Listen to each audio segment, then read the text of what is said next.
All right, welcome to the second review of the evening. I will forever hate how we have to count that. But anyway, up this time is Primateria. Um, Primateria is embarking on an epic journey, a game redefining the roguelike deck builder. A lot of that going around these days, quite honestly. I mean, literally the second one we've covered this week. Mm-hmm. With a nod to the classic Yu-Gi-Oh! Experience. Fuse cards, battle divine beings, and navigate through a universe teeming with challenges and surprises. Embrace the thrill of endless combinations and tactical depths. So, given all that, it was natural that Galax got this one. So, over to him for the details. I don't think it's really that Yu-Gi-Oh-ish, but I get what they're going for. So you're playing as a little guy called, I think, a Paloopa or something, made by this weird spider god guy. Why is a little bit unclear, but you need to play card games against a lot of people to get out of it. To go on to become a free thing living in the, I don't know.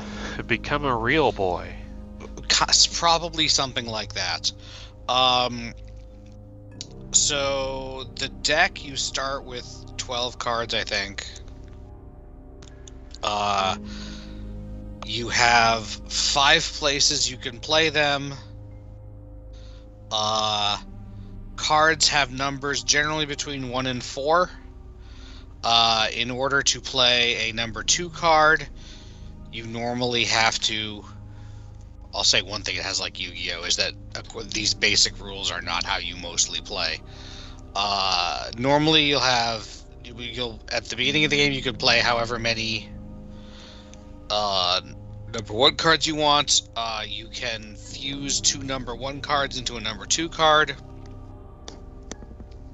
You can fuse any number of cards that add up to 3 to play a 3, or any number that add up to 4 to play a number 4. However, there are lots of effects on cards, and a lot of those will just completely break the rules, like things that say play a card from your hand. You're not restricted by level.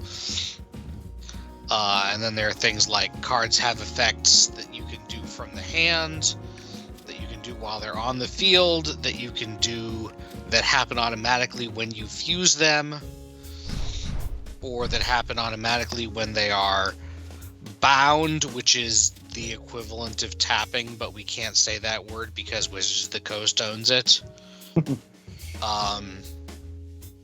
It's what happens when you attack with a monster, but also there are lots of other things that can cause it to happen. Yeah, Pityfan's doing the tutorial.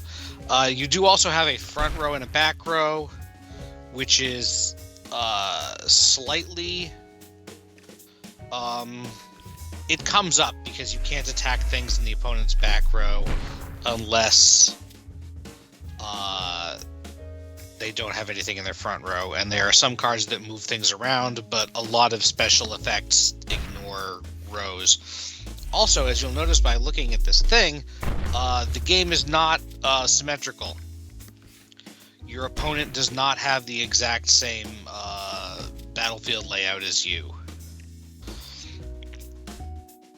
You can generally win if you can prevent your opponent from attacking at all in a turn. But otherwise, you have... When a monster gets deleted on either side, it goes to damage cards, which you lose when you have 10. And part of the roguelike function of the game is that when you're in the quote-unquote plot mode, you don't recover your damage cards between battles, but there are some nodes on the progression that recover your damage cards.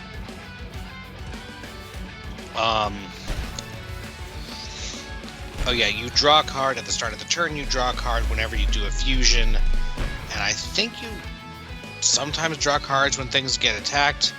Also, if something that has fusion sources gets attacked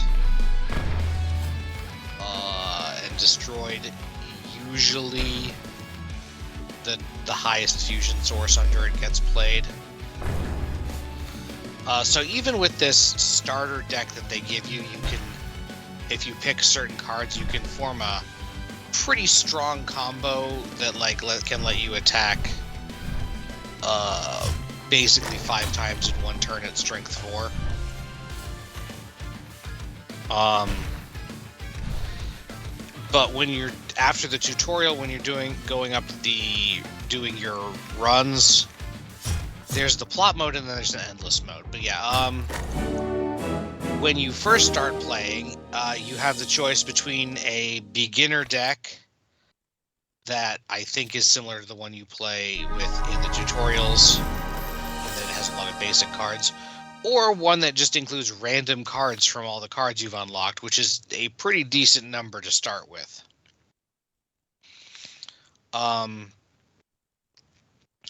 And there is meta progression. You gain experience between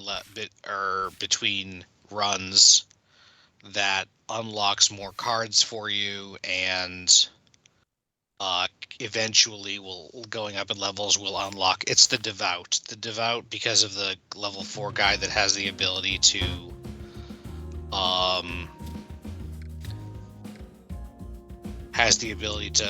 have something else bind to unbind it.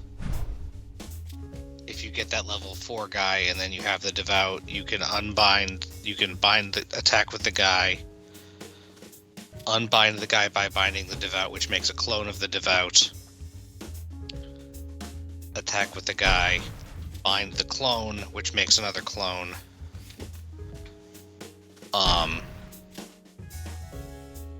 Anyway, that's the combo in the first, and the first I made it up to like the first boss in the run, and it beat me with pretty much that combo.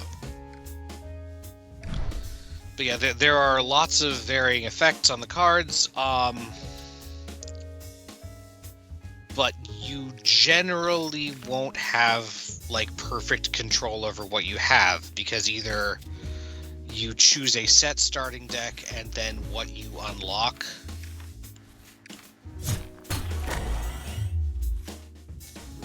is somewhat random, or you have a random deck and then what you start with is random, and then what you gain to add to it is also somewhat random.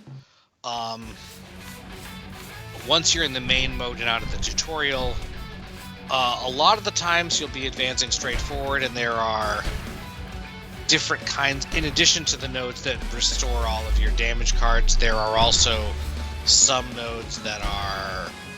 They're straightforward battles where you get a couple of prize cards out of choices of 3 for winning. There are some matches where the game puts a random card, or I don't know if it's random, in your back row, and if you can win the game without letting that card get destroyed, although it's okay for it to get combined, or sometimes there are effects that let you play a card over another card. If you do those things, it's okay, but you can't let it actually get discarded. You keep that card if you win and still get the prize cards. There are some where basically the enemy doesn't have any, I think, life points, and you just have to... It doesn't have any damage cards, and you just have to survive a certain number of turns. So they mix it up with different battle types. But the mechanics of the game are pretty simple. The only stat a card has is its number, which is both its play cost and its like combat power. It won't let you attack something that you can't beat in a battle. Though you can have multiple guys attack one thing.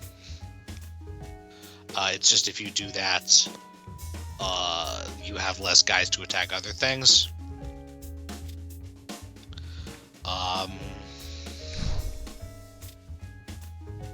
I don't know. I'm having a hard time fully describing it, but it definitely is a card game. It has a lot of card game-like mechanics, many of which... There are a few mechanics that involve, like, playing a random card from your deck or something. That would be hard to do with physical cards. And there's a lot of tokens and stuff, or copy generation, that would be hard to do with physical cards. But as far as digital card games go, I don't think there's anything super groundbreaking in the functionality. Oh yes, and if the game isn't when all of your opponent's monsters die, they win, you can attack their deck directly. You do have to end your turn voluntarily. Sometimes I was stuck wondering if there was something that I could still do, but there wasn't.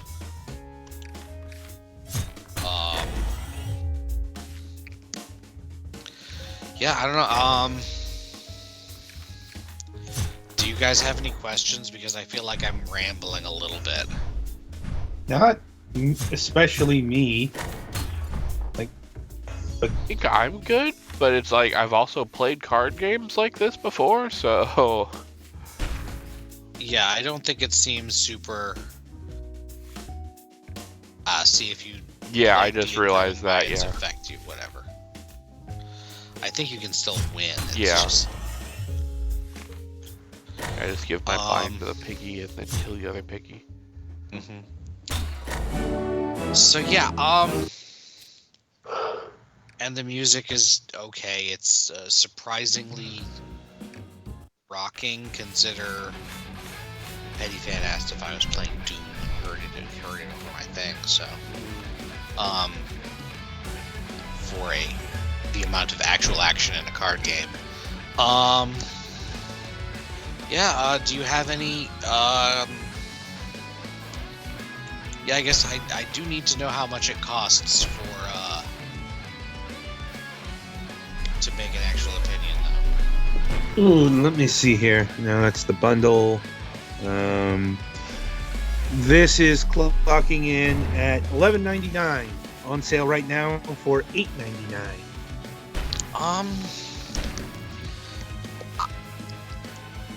It might even be worth it at that. It's a pretty basic thing physically, like mechanically, but there is some interesting stuff. There's certainly like enough to play through if you're into the kind of game that you have to play a lot of times to make meaningful, permanent progress in terms of leveling up and stuff. Yeah, I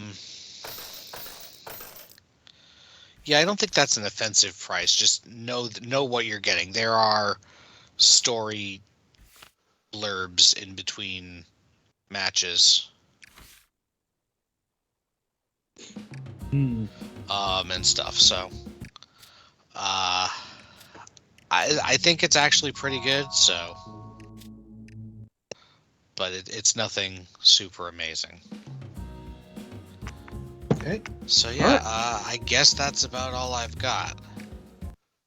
All right then. So that'll about do it for Primateria here. Be sure to tune in after the break as we review Chasm: The Rift.